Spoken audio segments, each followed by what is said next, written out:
Hello, boys and girls. This is Chris Cartam, and as you know, I was given a worker prophecy by Monkey Malts. It was a display model, and they gave it to me to play around with. It came with the stock bolt and the stock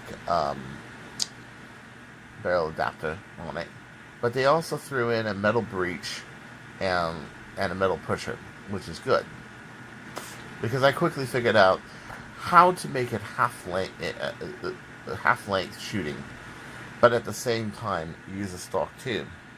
Well, the thing about it is, though, did you see I just hit a string?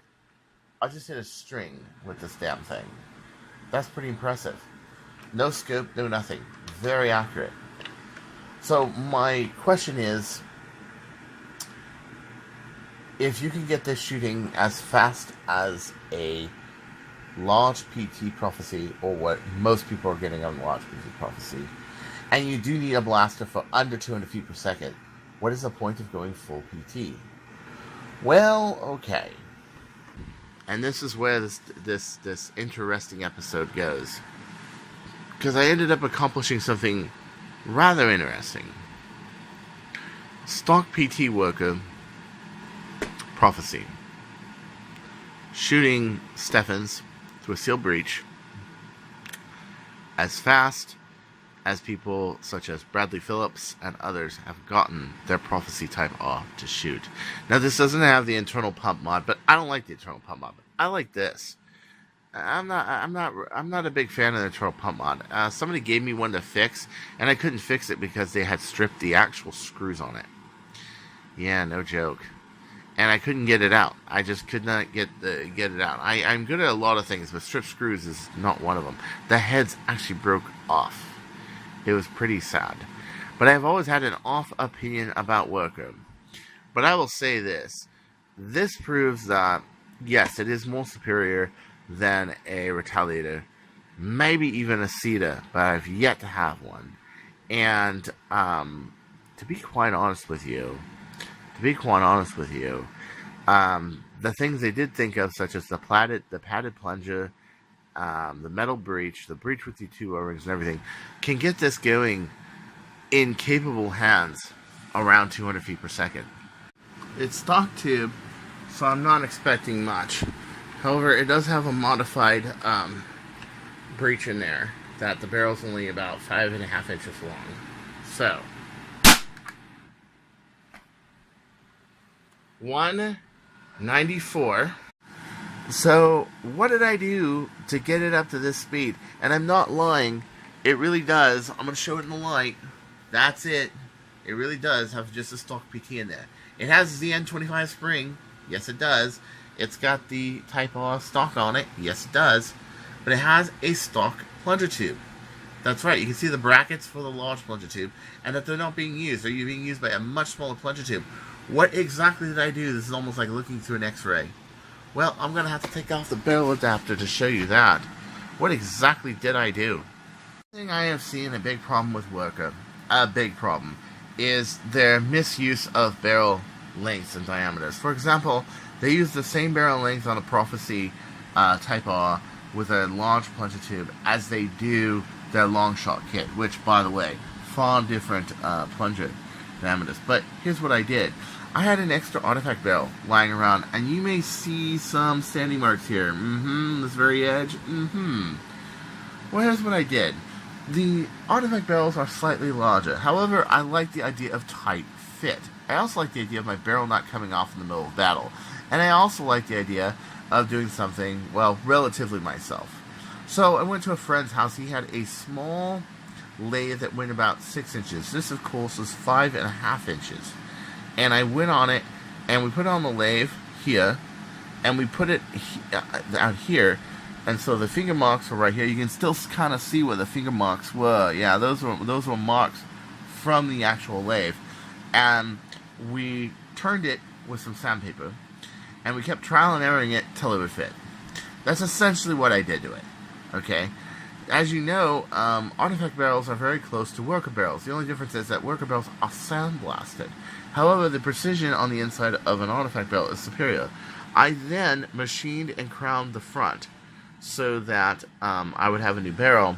And now I have a barrel that more matches the plunger tube diameter in here. Now, it should be known that the plastic one with a 10K turf can do about 170 feet per second. So if you think about it, with an N25, a metal, an artifact kit, 2 seals back here, and 1 back here, which I foamed up with some Teflon tape because it was loose, like Bradley Phillips had said, I'm able to do close to 200 feet per second. That's impressive.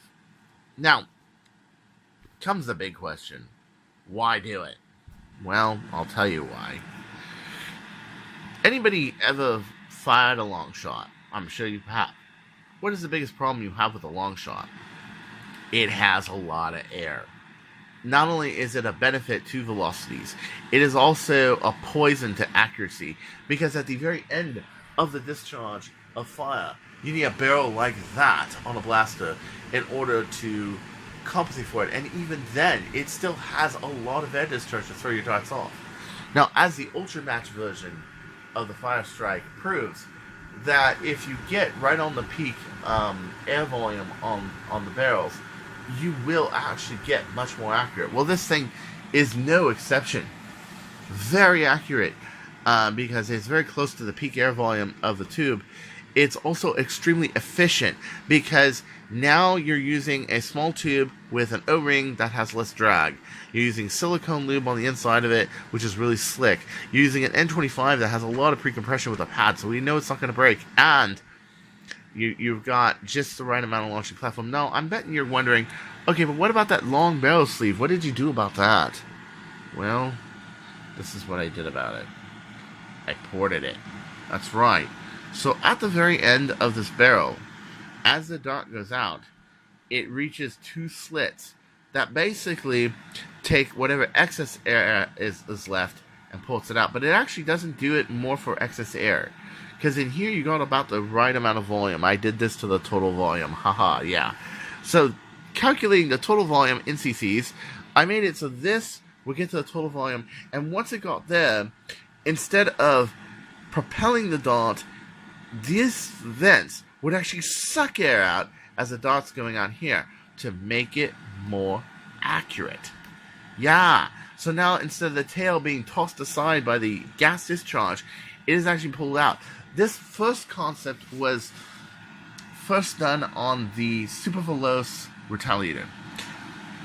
If you guys remember, the big deal with the Super Veloce is you basically had a barrel that was about here, and your assembly was here, and you had a big gap between here. What ended up happening was the gas discharge would go here. You would hold a recon spring there to give it a little bit of a resistance, and what it would do is it would bleed out the angry air out my barrel assembly. And at the same time as it's going through the barrel tube, it was sucking air in order to pull on the dart just enough resistance in order to actually cause the dart to be slightly, very slightly starved of air, and so the dart would go straight up. I demonstrated this principle once to Basic Nerf. I showed him that without the barrel assembly, the dart kind of swings around like this. But as soon as the barrel's on here, the full-length dart went straight. And the reason is because it's stabilizing the tail on the way out. I'm trying to do the same thing with the Worker X. It's still, with the Worker Prophecy, it's still a work in progress. Yes. But so far, I'm getting phenomenal speeds and phenomenal readings. I would like to ask if somebody else with a Prophecy Type R with an enlarged plunger tube would like, with a 25 end spring, would like to do some chronographs and show me what on average they're getting with their Prophecy, and show me where they think they can get improvements or not, and this and that. I picked up a few little points from Bradley, but let's face it, I'm new to the Worker universe. So at any rate, this is Chris Cartea saying, don't you go changing. Review on this blaster coming soon as I perfect it a little more. And don't you go changing. I'll find you. And this makes really good nickel reinforcement, just in case you have to beat up your Prophecy. Brrr. But overall, I like it. I like the plastic. I like that it's nice. It's thick. I like the texture on it. I was expecting it to be a little more clear, but I actually like the texture. It makes it so when you grab it, it has grip. And I like how solid it is. It's very cool.